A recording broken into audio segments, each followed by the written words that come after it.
Hello, Tracy here. I thought I would share with you how I made these cute little baskets. You can make them any theme, but being it's Easter tomorrow, I made Easter baskets. I got the idea from Angie from Chicken Scratch. She has a lot of really cute ideas on her site, and I had to tweak mine a little bit because that's just what I do. And this is her version, and here's one of my versions.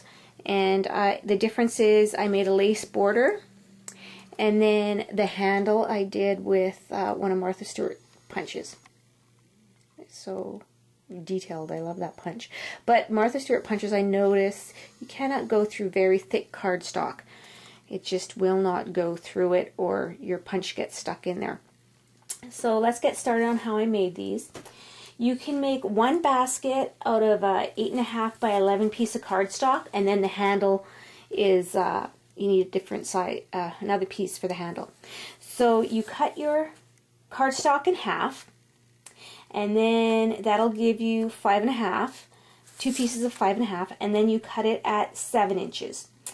And then you score it 2 inches on 3 sides, one long side and the 2 short sides, and then you cut along the bottom of your score, and then you cut out on the second piece, you cut out the corners. You cut the corners out. Now what I did was I took those exact same measurements, and then I punched it out with this Martha Stewart scallop punch. So the measurements are the same, and then I did the punching after that. So then you take your paper and you score it 2 inches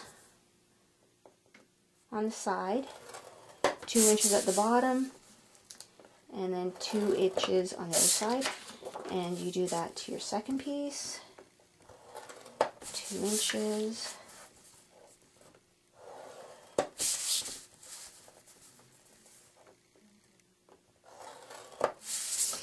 that's all the scoring I'll have to do.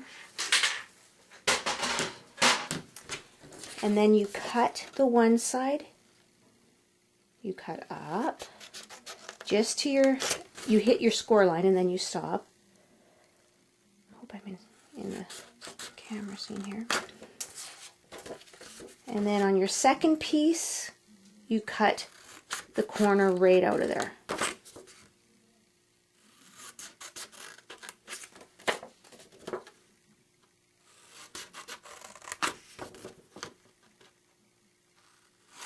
I should have had these cut out already. Then you want to bend your score lines, or crease them. And I want my purple color. There's purple on one side and pink on the other, and I want my purple side to show out.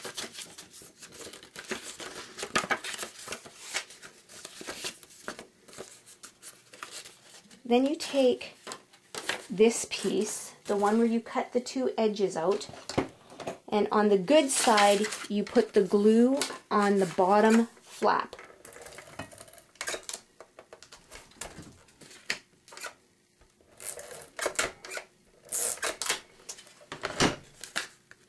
And I just like to flip sometimes. I'm not perfect at gluing, so I have to flip that. And then you attach the bottom pieces. See? And that's how it looks. Then you want to put them inside. So again, on the good color, on the good side, you glue your edges, your bottom flaps, the 2 little squares.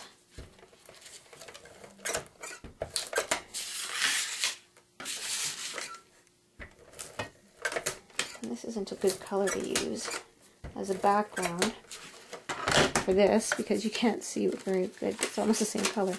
So then you take your flaps and you fold them in to the bottom. There's one. Then you fold your second one into the bottom. And there's 2. So you got half of your box made now. Now you want to take these 2 flaps and close it so you have the box. So you glue your 2 side flaps.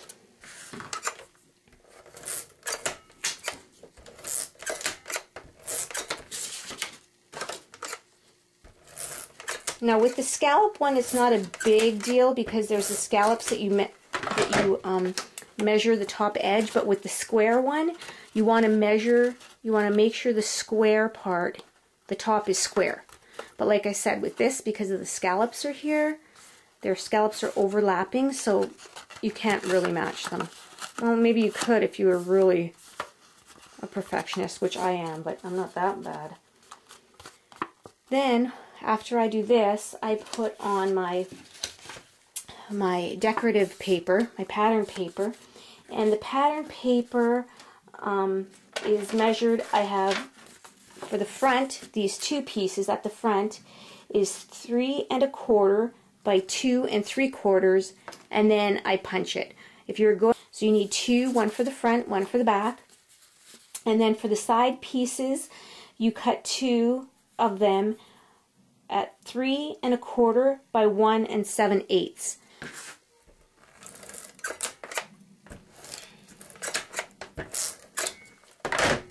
And I also inked the edges because I just love to ink all my edges on my crafts, on my paper crafts.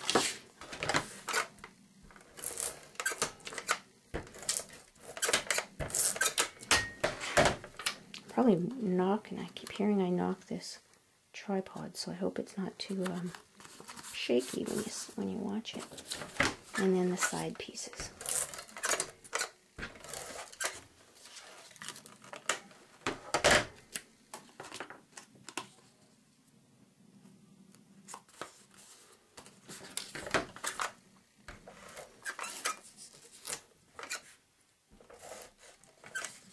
Why is that doing it? Of course, you know, can't cooperate when I'm taping. Of course not. Just like children. Tell them oh, my kid does this, and then they never do it. And then I cut the handle paper without any decorative edging. Then you just cut out a piece by 1 by 8 1/2. And but I use the Martha Stewart punch, this one, and it cut this out. Isn't that so pretty? And then I attached it with brads. So you just put it there. Ah, here it is. My hole punch. I thought I would lose it, being on tape and all. Then I just find one of the circle or one of the flowers, and I punch in the middle of one of the flowers. And then I have these cute little decorative bunny brads. Let me show you if I can zoom in on there. Yeah, sorry about all the shadows, but isn't that cute? I have a couple different colors of those bunnies. I think they're adorable. And the other side.